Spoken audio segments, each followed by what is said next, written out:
So that makes a significant difference if a person is processing from left to right or right to left, which brings up gender. Gender makes a specific difference in that women are much more cognitively uh, grounded in their thinking.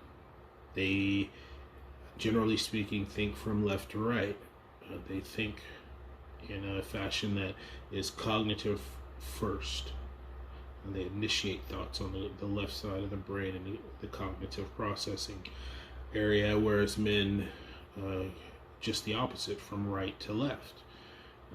Cognitive processing comes after emotion, so their base. When you really want to know what's going on, you ask, "How are you feeling?" To a guy, and he's going to give you different information than how his cognition is.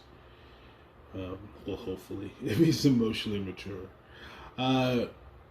So those factors make a specific difference if you're looking at how this person is processing through, especially mental health challenges, so that you can better help if you understand that this is initiating on the right side or the left side of the brain, because the right side is going to be much more prone to impulsivity, whereas the left side is going to be much more prone to compulsivity, which shows very vehemently, very, very strongly, in